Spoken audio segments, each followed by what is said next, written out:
Hello and welcome to Sex Unwrapped, a podcast by Saving Lives UK, with myself, Tom Hayes, a Saving Lives trustee who's been living with HIV for 10 years, and Dr. Naomi Sutton, an NHS consultant and star of Channel 4's Sex Clinic. Sex Unwrapped is a podcast exploring everything sex.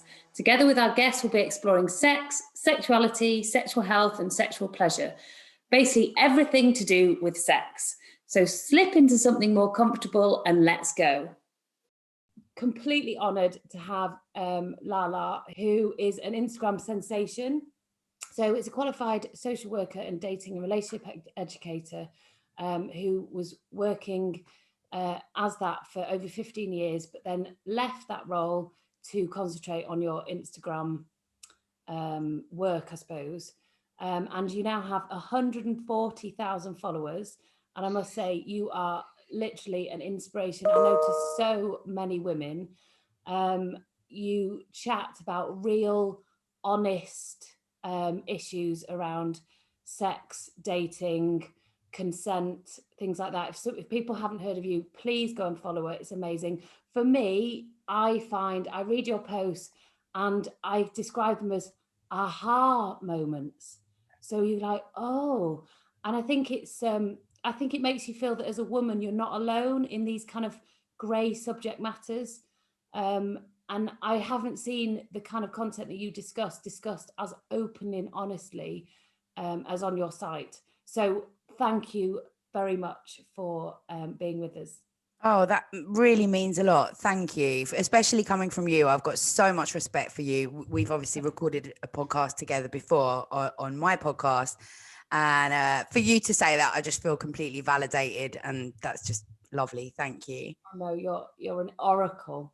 Yeah, so first of all, we wanted to ask, what was it to make the change from 15 years of working in social care to going it on your own on social media? What was the tipping point that took you from being employed to being your own boss?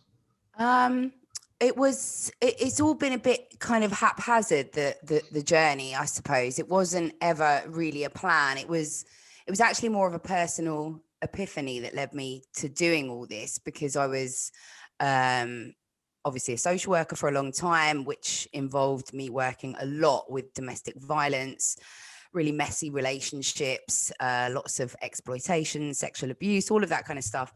I was really great at giving other people advice and helping other people sort their lives out.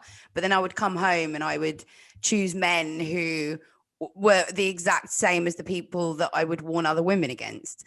So it was like I was doing this really great professional work, but then in my personal life, I was still a bit of a mess. And I guess I had the kind of relationship with the fuckboy that broke the camel's back. He was like a real narcissist, he was horrible.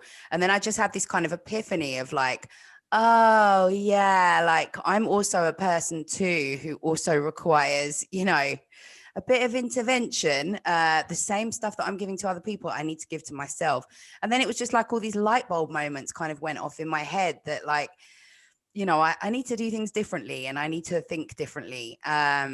And I just started blogging about it really, because it almost felt like I needed that therapy of just being able to write it down, get it off my chest. And I shared my first blog with a friend who was just like, whoa, other women need to hear this.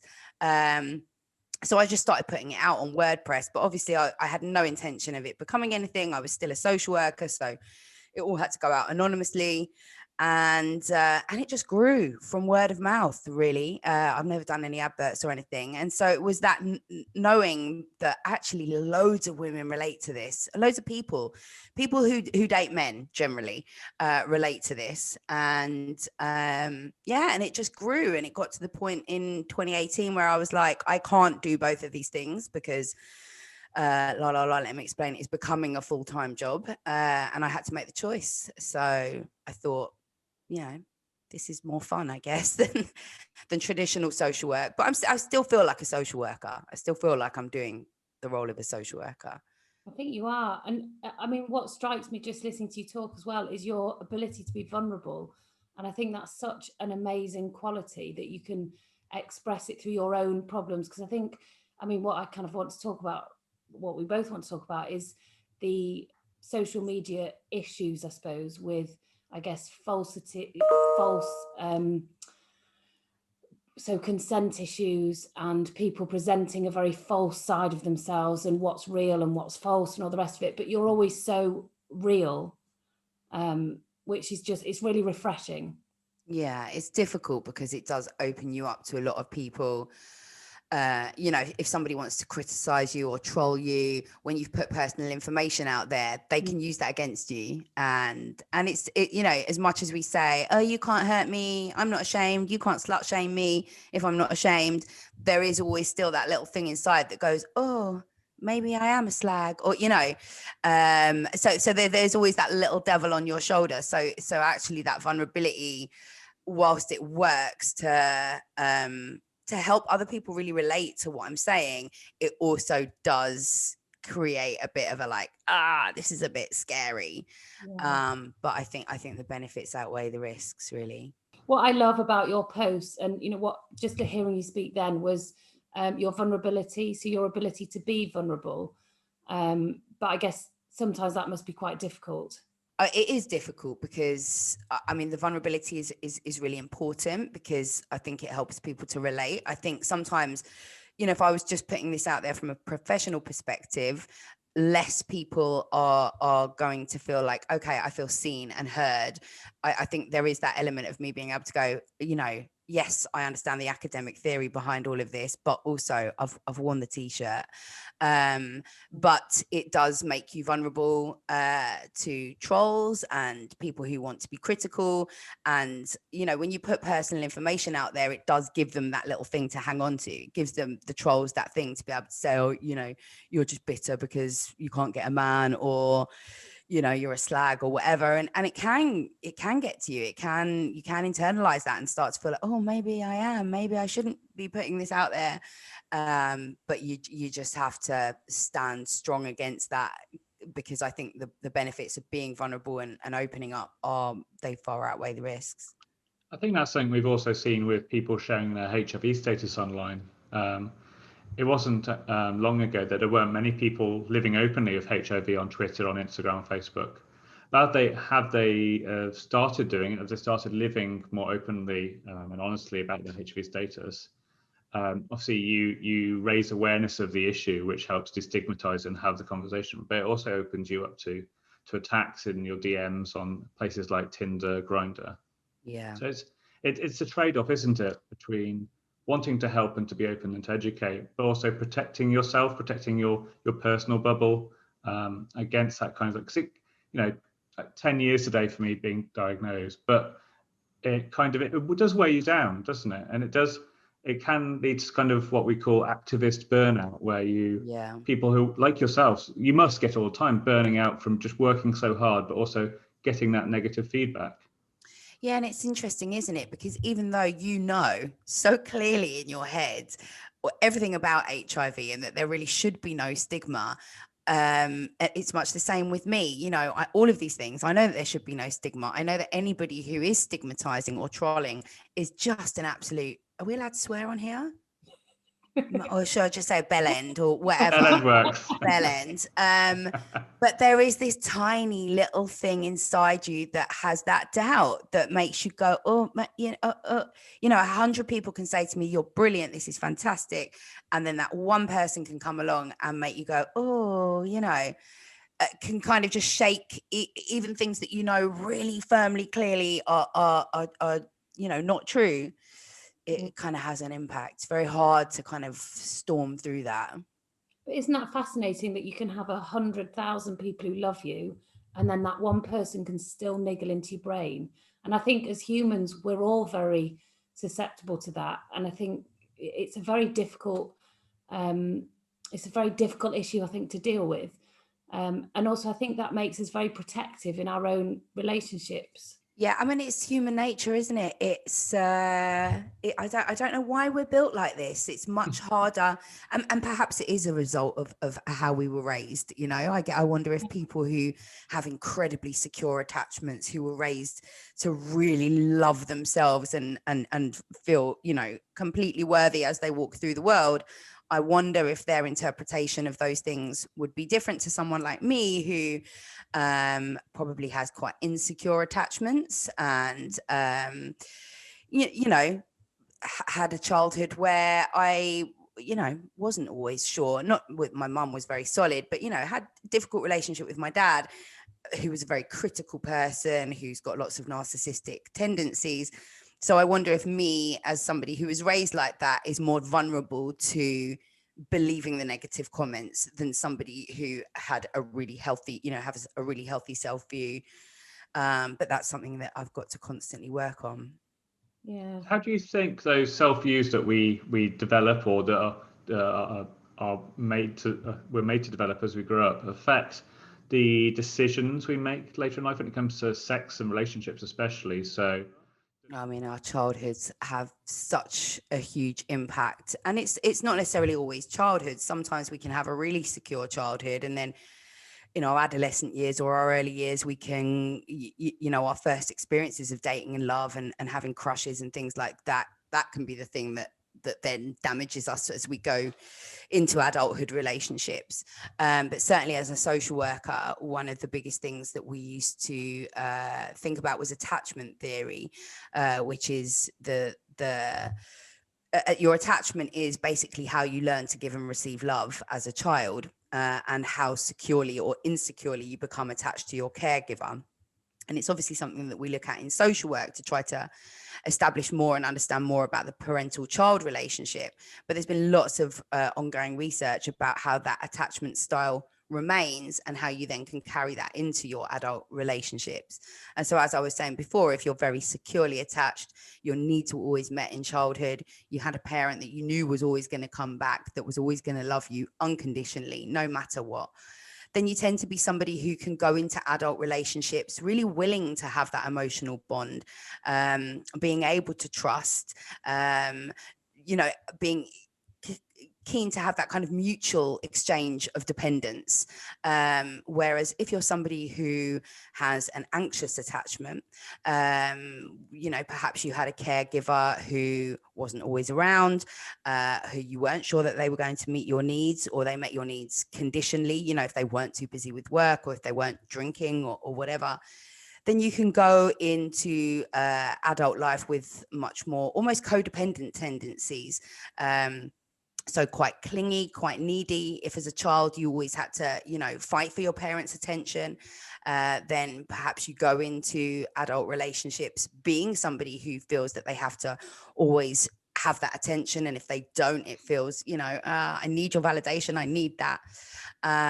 There are also people who have a dismissive kind of avoidant attachments. So they're people who would go into adult relationships and feel like they quite a coldness, like I don't need anyone else, I'm not going to be hurt by you, and they actually find it very difficult to develop emotional connections. They almost don't want them. They kind of don't believe in love, and people like that will be much more predisposed to have lots of casual sex because they don't necessarily want to develop the emotional bonds, because to them developing emotional bonds is scary because you might not get your needs met, and actually I don't need anyone else to meet my needs. But actually that can be quite, while that sounds a bit healthy, some of it is also very self-destructive, because we need to be open to love.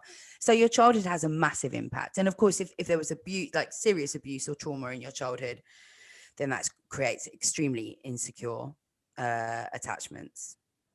And Lala, how much do you think we can get over these issues? I mean, how much do you think your presence on social media helps? Well, I don't know strictly whether my presence on social media will help anybody to relieve their entire childhood issues, but I think that I think the whole of social media now is actually helping people to start to connect the dots. It's bringing things like social work theory and psychology and all of those things to the fore and making it much more digestible and accessible. And I think that if we can have those conversations, because daddy issues has often been something that's been used to kind of almost take the piss out of people, like, oh, she's got daddy issues or whatever. But actually, when you think about that more deeply, and actually, how did your relationship with your dad who in fact is the one who has the issues, not you, if he messed up your life. But how do all those things relate to then how we go on to date? And I think that actually just sparking those cogs for people, I might not be able to help them to relieve all of that, but I think once we recognize that, rather than just going into autopilot in dating, if we actually start to think about, oh, why am I behaving in the way that I do? Why am I repeating these patterns in the way that I do? If you start to have those light bulb moments, then that's going to lead you to therapy or whatever it is that's going to help you to make those changes. So we can fix them. None of it is there forever. And I think knowing about that actually helps us to be a bit kinder to ourselves and less judgmental. Like, I'm not just a massive F up. I'm a product of my environment and my experiences. And I think it's almost about giving people back that control, that they can do something about it rather than just sitting back and life happens to them. I think that's a really important message that that you put across. What do you do in clinic, Naomi, to support people that come through your door that you see in these sorts of situations? Well, I mean, so we'd refer people to people like Layla, who, social workers, and there's lots of different agencies that you can refer to. But again, I'd love to see more psychological support funded by the NHS. I know the NHS struggles and there's a limit to what you can provide, but I'd love there to be more, because I think it's a very poorly understood, especially by doctors, I think, and nurses. It's a poorly understood interconnection with the physical. So, people with chronic pelvic pain, for example, a lot of it is because of previous sexual abuse or whatever else. There's other things, or how you perceive pain and things. So we're all tied up in our heads, aren't we, in some respect? Are there any sort of issues that you see that are becoming more common, people coming through a door that people are asking for support on? Or because if you look at Lala's Twitter, a lot of it's about sort of male fantasies that are taken too far, and then there's the whole consent issue with that, and boundaries, and how people find those boundaries. I mean, obviously, it's all over the news, hasn't it? Domestic abuse has gone up because of COVID and lockdown, and people, being unable to escape their partners, etc. So we've seen an increase in domestic abuse. I haven't specifically seen choking as an issue. I know, Lala, you did a podcast about this issue specifically, and how men use it as an excuse almost for murder, following what they class as BDSM gone wrong. But again, they're two very separate issues, aren't they? Yeah, I'm doing a lot with the campaign group We Can't Consent to This, who I would recommend that people follow, because they're just absolutely brilliant. And what we're seeing now is that choking in the bedroom, non-consensual choking, has become normalized. And in fact, actually consensual choking has come normalized. And actually that's quite a layered thing in terms of, why are you consenting? Do you actually know what you're consenting to? I think there's a combination of things: 50 Shades of Grey, porn, and social media memes and TikTok are all showing choking as being very glamorous. It's a glamorized act, and it's very gendered. The content that we see on social media particularly is often heterosexual, cis-het relationships, and it's always the man choking the woman. You very rarely see glamorized content. In fact, I don't think I've ever seen it of a man being choked. And whilst it is not me being anti-rough sex, I think if people want to have rough sex and they enjoy rough sex, that's absolutely great. If you claim to be part of the kink community or the BDSM community, then you also have to be outraged about this normalization of what actually is a fetish practice, and that is a fetish practice that could potentially be fatal. And that's the reason why I focus on choking, because lots of rough sex is actually happening, particularly to young women, because porn really just does not show female pleasure. It shows a lot of degradation and violence towards women. But if somebody's spitting at you, pulling your hair and hitting you, whilst I find that vile if it's non-consensual, it's not going to kill you. Whereas choking is a potentially fatal act. And if you have 14-year-old boys or 17 or whatever, entering into first time sex with girls, and they think, well, you have to put your hand around a girl's neck because that's what they all want. I mean, this is what boys are believing now, that this is some erogenous zone for us. I mean, the neck can be an erogenous zone, but you know, that this is almost akin to stimulating a clitoris. And girls are losing their virginities with hands around their necks. And the risks are incredible. And I don't think that people are quite aware of that. I mean, the most likely way, the second most likely way for a woman to die in domestic homicide is through strangulation. It's a common tool used in domestic abuse. And even if the person is actually trying to do it in a sexy, sexual way, I mean, you'll know this as a doctor, the hyoid bone can snap incredibly easily with minimal pressure. Women, the largest cause of strokes in women under 40 in the UK is strangulation during sex. Wow. And the stroke doesn't have to happen immediately. It can happen sometime after. Women are experiencing paralysis, incontinence. It can lead to blindness. There are studies going on at the moment as to whether the frequent lack of oxygen is something that can lead to early onset dementia. There's a doctor called Helen Bichard who is looking into that at the moment. So when people are saying, yes, I consent to being choked, but are you consenting to potentially having a stroke, to potentially being paralyzed? Are you aware of these risks before this little boy who actually is not really concerned about your pleasure? He just wants to dominate. He just wants to, shag you in a hard way that he's seen in porn. Or are you really consenting to potentially dying here? And then the issue that we're seeing is that because it's become so normalized and glamorized, is that when women are dying, and the rates are increasing massively. So in 1996, only 2 women a year were dying from what they call rough sex. And I say that in quotation marks. And in 2016, that had risen to 20 women a year, and that is rising.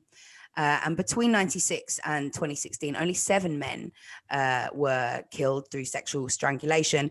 And all of those were killed by men. None of them were killed by women. But what we're seeing is when these things are going to court, men are either getting lower sentences or not being convicted at all, because what the jury presents is that this woman consented. She consented to being murdered, which is just impossible. You can't consent to being murdered. But because the men are playing it as she was, she consented to being strangled. And then, of course, courts are painting these women as whores, Jezebels and whatever. Juries are like, oh, well, this guy, he kind of meant to. And you see it in social media comments as well. People like, oh, this is normal. Everyone's doing this. Poor guy must have just done it a bit hard. But, so I think this is something that really needs to be highlighted, because people are dying, mainly women, and it is becoming so normalized that even our teenagers are experiencing it and expecting it. So I think something urgently needs to be done. I think you're doing a great job by raising it on your Insta and your podcast, because I'm honest. I knew that the issue was going on because I work for a sex worker charity as well, and we've been writing a guide on safer BDSM, which includes safer strangling, where we explain the muscles and the arteries and stuff in the neck and the bones. But I had no idea it's so widespread in youth culture on TikTok, especially when I saw the videos on your feed. It horrified me. So you're doing a really amazing job by raising it on your platform. Thank you. I mean, the difficult thing is that every time I raise it, I get backlash from the kink community. And I keep having to explain that this is not a demonization of people who enjoy rough sex. This is not about safe, consensual choking with safe words, with somebody who understands what they're doing, with somebody who is doing it for your pleasure as well as theirs. This is not about saying anyone who enjoys this, you're a freak. This is about saying this particular act is and can be potentially fatal, and that we cannot be making teenagers or even, I get DMs very regularly from adult women who say, I met this guy off Tinder and he just started putting his hands around my throat. And if I hadn't seen your content, I would have just gone along with it, because I don't want to be seen as prudish, or, I want to be able to meet his needs. And I didn't realize that actually there is something very wrong with this, especially without having prior discussion. It's become so normalized. If people follow the hashtags on TikTok or Instagram of choke me daddy, strangle me, there's loads of them. And I mean, that content is just freely available. And if you report it, it doesn't go against Instagram's community guidelines. Whereas if you report me saying, look, men can be really effing dangerous, that will get reported as hate speech against men. So it's all a bit warped. Is a bit warped. And again, I think you raise lots of issues about the language that we use, especially with regards to sex and things. I like you did one quote about there's no such thing as consensual sex or non-consensual sex. It's either rape or sex. And it's a bit like breathing swimming or non-breathing swimming. You're either swimming or you're drowning. So, and again, I think we get very confused with the way that we talk about sex. And victimize people and things like that. I mean, social media is just, victim blaming is absolutely rife on there. And I mean, it's really damaging. It's like such archaic 1950s views. And the problem is that it seeps into the law. It seeps into the judicial system. Actually, I'm not sure what came first, the chicken or the egg, but, you know, the law reflects what the average man on the street does and believes. And so it really terrifies me when you see particularly big banter pages that are followed by, or that, you know, the big gossip pages that are followed by lots and lots of young people. I've never, ever seen any of them post a story about rape. Often they'll post like a footballer or a rapper or somebody who's been accused of rape or convicted. And I've never seen one where there isn't a good handful of comments talking about, well, if she didn't want to get raped, why did she go there? You know, what do you expect is going to happen if you go to a footballer's house at 4:00 in the morning? Yeah, and it's the background of the woman that's then exploited and splashed over the media rather than the perpetrator who raped the person. And I guess it's the way we talk about rape. We report rape as in however many thousand women have been raped. Why aren't we saying there are however many thousand rapists? Yeah. I think, you know, it's just thinking about it in the language that we use, I think it's really important to highlight the way we see ourselves as victims as women. I know obviously men get raped as well. Tom, I'm not excluding your race here, your gender, but I think it's even the language that we use in terms of having sex, you know, definitely in terms of victim blaming. But again, with young people, you will see them refer to sex as beating or smashing, or, you know, the language that they use doesn't reflect a really nice, mutual, sensual, pleasurable experience. It reflects their motivation to go in and destroy a vagina or murder a vagina or murder an asshole. I don't even know what's swearing and what's not swearing, you know, so it's all of these things, and then they just permeate into our culture and our attitudes, and unfortunately young boys are going into sex genuinely with the kind of motivation to destroy rather than please or pleasure. It's horrible. And do you think that's to do with consent and SRE education that does or doesn't happen at a school age? I mean, when I went through school, which is years ago now, you know, my sex education was literally a cartoon of two rabbits having sex and a VHS of a woman pushing out a baby.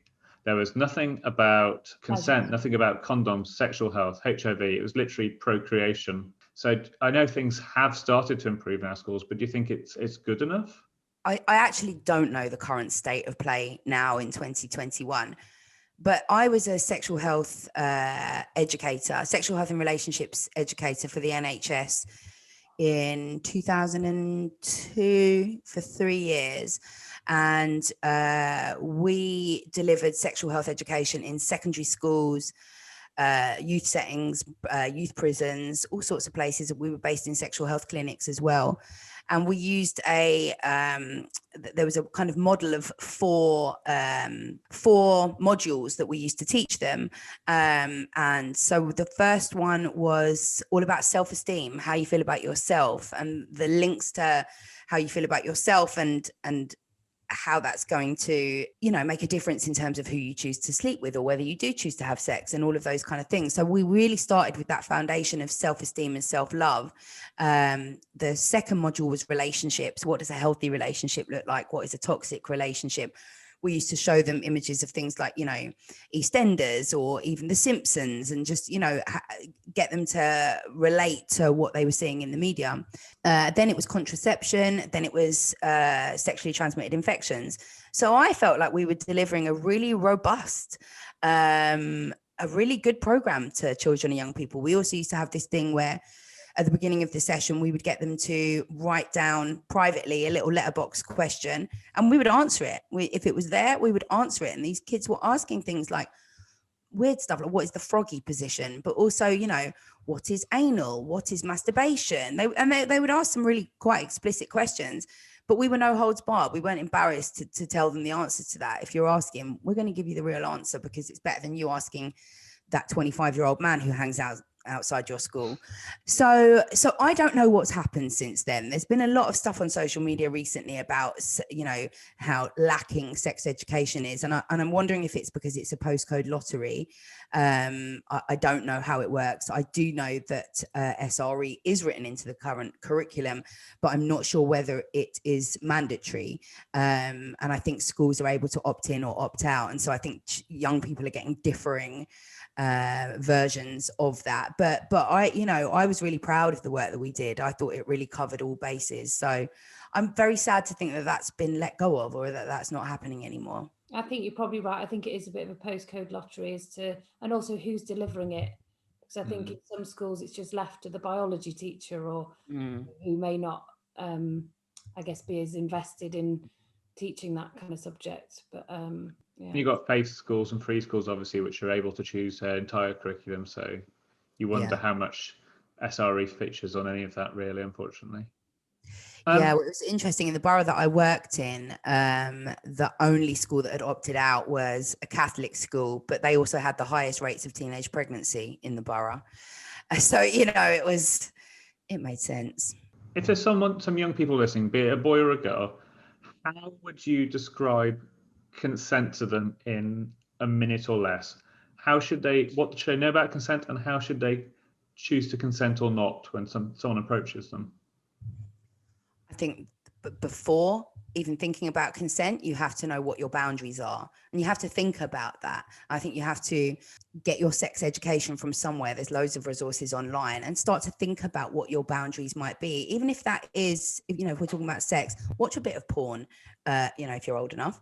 And think about what you like and what you don't like, and be very clear in your mind that consent is fluid, and that you have to be able to have a verbal discussion. And if you are sleeping with someone and you don't feel like you can express yourself or communicate your needs or what you like, or feel that you're unable to say no, then that is not somebody who you should be sleeping with. So that's the first bar for choosing sexual partners, whether they're casual or not, is do I feel like I can openly and safely communicate with this person? If I don't, I probably shouldn't enter the bedroom with them. If I do then feel that I want to be asked, or I want to be able to have those discussions beforehand, and I need to be very clear in my head that I can withdraw consent immediately. So you can consent to anal sex, but if it starts to hurt, you're able to say, I don't want to do this anymore. And there is no burden on you, because you have consented a minute ago to continue with that act. And if anybody makes you feel that way, then again, they are dangerous, and they are not the person to be sleeping with. So consent is fluid. You have to know your own boundaries, and you have to sleep with people who you feel that you can express that with. I think that's fabulous advice. I really do. And I think, it's I guess in a way planning what turns you on as well, and knowing your own body, and knowing what your likes and fantasies are. And obviously they will change, but starting off with a basic understanding of yourself before you go into the bedroom, I think is really sensible. Yeah, I think it's really important. And masturbation and self-love and all of that stuff is just such a foundation for being able to have the confidence to consent. But I think, you know, we also need to know that there is no such thing as like implied consent. If I have agreed to go to your house, and even if I was texting you before going to your house saying, yeah, I'm going to do all this and you can do all that to me, if I get to your house and I change my mind, I haven't consented just because I said it in a text an hour ago. Consent, you know, nothing implies consent, and consent is not consent if consent has happened because of coercion. If you end up sleeping with somebody because you feel like actually not doing it might make them angry, or you might be wasting their time and they're going to get annoyed and all of that kind of stuff, or if you feel a little bit scared or anything like that, consent is yours to own, and it can change in a millisecond, and you have the right to change what you're consenting to at any time. I think that's a really, really important fact, that it's your body and it's your right, and you can stop at any time. So if anyone's listening to that and they don't feel empowered to do that, then learn from Lala. And if someone finds himself in that situation, they've withdrawn their consent and the other person isn't agreeing with them, what should they do in that situation? Any tips for safely getting out of that situation? Well, I mean, that's rape. You know, if somebody it is, but we need to give advice there, don't we? Yeah, absolutely. And it is about, it's about finding your voice. And I think that's, you know, often the power dynamic within the relationship with whoever you're sleeping with can sometimes make it very difficult to find your voice. And actually sometimes being in that situation, it's not always going to be safe to say stop. And I think that becomes very complicated because, you know, obviously the advice would be get up, leave, go. This person has now committed a sexual offense against you. If somebody continues after you've said stop or no or withdrawn your consent, then that becomes something that could be reported to the police. However, a lot of people will freeze in that moment and will just allow it to happen. It's not allowing it, but it will continue to happen because of the fear, the paralysis that may happen as a result. You know, just so I find it difficult because actually, yes, we should be empowered to say, F off, I'm done here, I'm grabbing my clothes and I'm going. But actually, if that's going to put you in a far more dangerous situation, then you need to think about the best way to get out of that and the safest way to get out of that. I would say, particularly if you're having casual sex or if you're going to meet somebody off online dating, I wouldn't go to their houses. But obviously, if you are, make sure your phone is nearby and fully charged and all of those sorts of things so that you feel like a little bit safer. Make sure that you've let a friend know where you're going to be, whose house you're going to be at, so that, you know, perhaps you could even arrange a call midway so that you've got that going on.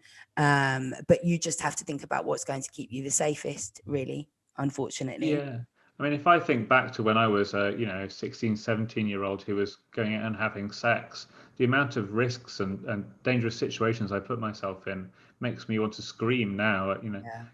Turning up to people's houses after meeting them on Gaydar, it's a very old website now, and them advertising them being 21, and I get there and they're in their 40s. And there's one time where I literally had to run out of a hallway half naked with my clothes because they weren't who they were, who they should represent online.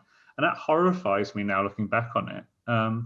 The positions that young people put themselves in because A, they're horny, and B, people misrepresent themselves online all the time.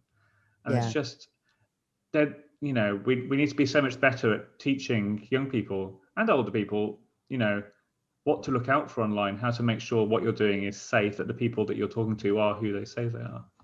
Absolutely. And is it worth, because a lot of that is really wrapped up in kind of excitement and there is a bit of that element of danger, I think, can be a bit of a turn on, that element of not knowing and doing something really clandestine and and actually it is about, I don't want to be this sex ruiner, I don't want to be the person who's just like, sex is great, but be careful. But ultimately that is what people need to do. And I often think it's not until we get to our kind of 30s or whatever that we look back and go, whoa, like, why was I compromising my body in this way? Why was the sex I was having even that great to have potentially, lost my life as a result of, the people that I was meeting? So I think it is just about getting young people to think about consequences, think about what you're doing. You can have this same fabulous sex in a much safer way, with all the excitement and whatever, but without potentially dying. But I think it's just about education. That's it. And also I think it's about enabling young people to have confidence in themselves as well, because I think a lot of the girls I see in clinic and boys, you know, will be having the kind of sex they want because they feel pressured to, or they feel they should be, or, you know, so because of external societal pressures. And so I think it's almost, if we could look back at ourselves, you know, I know I did stupid things, but I'd like to be my head in that younger body. But I think that's a really difficult concept for young people to know. And just as, you know, Tom said, we all make silly mistakes. But I guess part of it is learning. But I think if you can learn and be as safe as you can whilst doing it, that's the best option. Absolutely. I think it's difficult because we all know it ourselves. As teenagers, you think you know everything. And you think people that are older than you are just idiots. They don't know what they're talking about, you know. And anyone listening now as a teenager will be like, yeah, exactly. And, you know, when you're 13, 14, 15, 16 and you're dating some 25-year-old guy and you think he's mega cool because he turns up outside school in a car or whatever. Yeah. You know, nobody can tell you at that time that this guy's a weirdo, like, stop this. Mm-hmm. And it's not until you then get to your late 20s, 30s that you look back and go like, oh, yeah, I get it now. But it's very hard to convey that to teenagers because they're just in a complete different headspace. So we want to move on to some slightly more fun and uplifting topics because we don't want to be all gloom and gloom. So how do you find your fantasy and how do you make it work for you? We talked about Googling it and whatever earlier, but how does somebody, especially a young person who's got a fantasy in their head, how do they discover it for themselves? How do they experiment with it safely? Well, you know, again, it's all about the partner that you choose. You know, if it's a fantasy that involves another person having to be present, then you can say, you know, if you're in a really loving, mutually respectful relationship, then you can explore any fantasy that you like, that obviously your partner consents to as well, within safe, you know, parameters. And that's how you figure out how you like it. You know, if you've seen some stuff in porn or you've come across some stuff that makes you suddenly go, oh, actually, I kind of like this. Then there is nothing within sex to be ashamed of. Absolutely nothing. I've even answered questions from people, which I didn't actually know much about this. So I had to do loads of research. And now I'm quite au fait with the fetish of scatology. You know, and I'm not recommending it, I'm not promoting it, you know, but you know, if you're into poo, then again, there's nothing even to be ashamed of with that. You know, different strokes for different folks. But if you're with a partner who makes you feel like, oh, that's weird, when you broach subjects, I mean, you might not want to with a new partner suddenly go, hey, you thought about smearing poo on me? And obviously that's a very niche one, but it's about owning these things and really understanding that there is no shame in any, if it gets you off, as long as it's, you know, not a paraphilia, as long as it's not something that's always going to be hurting someone else, then roll with it, whatever. If you get turned on by pouring Cocoa Pops in your belly button, do it. You know, I've not heard that one before. No, I think I just made that up. I'm not sure. Okay. There's a Cocoa Pops community. Next TikTok trend. But it might catch on, you know, now that after they've listened to this podcast. But you know, whatever. If it gets you off, do it and do it safely and own it. You know, and if you do come across partners who make you feel weird or uncomfortable about expressing that, again, you're not with the right person. You should never be shamed about anything. Yeah. I mean, for me, the things that have come out of this general discussion are communication is hugely, hugely important, and confidence and knowing yourself, I think, and understanding your own needs and your own wants, and you know, which is very, very difficult, especially when you're young. Yeah, it's so difficult. And setting your boundaries as well. So like, even if you were the one who introduced Cocoa Pop spreading or whatever into the thing, if you get 10 minutes into it and you're like, actually, oh, no, this wasn't for me, You know, you can continue, your boundaries will change, and as long as you feel empowered to communicate and to set them, then that makes for a much healthier sex life. So Lala, I know, you know, we're both passionate about this, but why do you think there's such a stigma surrounding female pleasure, female masturbation compared to males? Because, you know, men talk openly about having a, I mean, I'd say wank, having a wank. But when females talk about it, it's much more stigmatized. And I see people in clinic all the time. If I suggest that they dare to even touch their own vulvas, the face is just hilariously shocked. Why do you think? Where does this come from? Well, I think it's interesting because part of the problem is that probably a large percentage of them, when you say vulva, are thinking that you're talking about a family car. You know, we don't even get taught that. You know, the amount of women, even up until their 40s and 50s, who refer to the whole area as the vagina. Yeah. And I think it starts there. You know, how can you play with your clit and your vulva if you don't even know what it is, the true terminology for it, you know? And I think a lot of that is to do with physiology. You know, boys are just out there. You've just got this hanging willy, and they know what it is from the start and from day one. And, you know, I've got a son who regularly wanders about, you know, just sort of swinging his willy around. Whereas for girls, it is, you know, naturally much more hidden, but we're not encouraged from a young age to look at it with a mirror.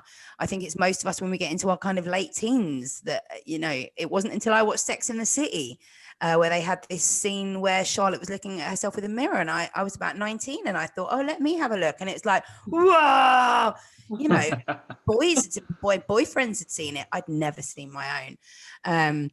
So I think there's a lot of it is tied in with that, is a kind of the mystery of the vulva and the female genitalia, but also the kind of shame around that as well. You know, girls and women are made to feel that they're ugly, and that labias should look a certain way, and if they don't. And so I think women can become kind of like a bit disconnected from their own genitals. I mean, a lot of these things go way back. You know, there was lots of stuff around masturbation in the early days, many years ago. You know, they'd say that masturbating would send you blind, or that a kitten would die every time a woman masturbated. And, you know, there's lots of stuff around female sexuality. You know, back in the Victorian times, women who were horny or having orgasms were accused of being hysterical. They were diagnosed with hysteria. Their clitoris is cut off at times. Yeah, and I mean, and that still happens across the world. You know, female genital mutilation is sadly prevalent. It's still in a number of countries. You know, so female pleasure has been shrouded in all of this crap. And, you know, and I think another part of it is that we haven't ever really been taught that sex is for our pleasure. Often it's, you know, for us, the advice that we get is around don't become pregnant. So it's almost more connected to bringing life and pregnancy and all of that kind of stuff, rather than actually something that we can own for ourselves.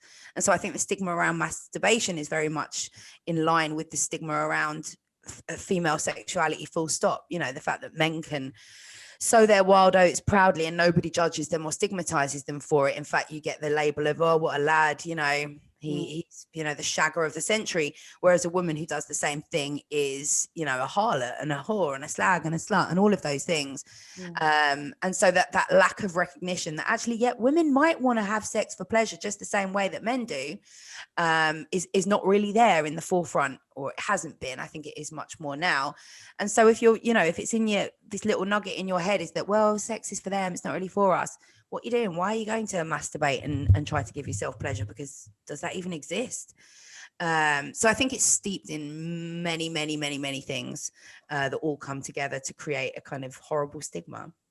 And I think as well, I know you've posted on this as well, in the fact that, you know, women fake orgasms, but by doing that, we're just making women's lives miserable throughout the world. Because if we fake an orgasm with our bloke and then he moves on to the next one, you're creating a problem, aren't you? Because then he thinks he's wonderful in bed and doesn't try to find the clitoris. Never learns. Just what for anybody who does want to look at more labias, that, you know, because I think, I mean, obviously I see genitalia every single day, but most women, if they're heterosexual, they may not see many other female genitals unless it's on porn, and often they've had labiaplasties and all sorts of things. But a really good resource is Labia Libraries, and that has lots of different views of normal looking women. So it's a really nice resource. If you feel that, you know, your lips are too big or too small, or you've different colours or whatever, you will find somebody who looks just like you. And the vulva, I always recommend the vulva gallery as well, on Instagram at the.vulva.gallery. Yeah, there's loads of great resources on Instagram, I think, that are really good. Well, thank you so much for coming on today, Layla. This has been incredibly informative. I didn't think I'd know anywhere near this much about labias, about fantasy, about choking. I love your Instagram, and everyone can follow you. We'll put the links down below. Any other places people can find you, follow you, watch you, read you, listen to you? I have a podcast which is available on Spotify, Apple, and SoundCloud. The link is in my Instagram bio. I also write a weekly column for OK Magazine. I'm doing their dating and relationships column, and I'm going to have a book out next year, but I haven't done the announcement for that yet, so I'm not going to say much about it. It'll come out the announcement will be out in a couple of weeks. So there's lots of this kind of stuff, much more in depth in the forthcoming book. Oh, well, thank you so much for your time. Thank you. Take care. Bye. All right. Bye. Bye. So that's today's show. Thank you for listening to Sex Unwrapped, a podcast by Saving Lives UK. Please remember to subscribe to us on Apple Podcasts or Spotify, SoundCloud, or wherever you get your podcasts. Saving Lives is a UK charity committed to improving the sexual health of the nation. To find out more about Saving Lives UK and to find out where you can get a sexual health or HIV test, head to savinglivesuk.com.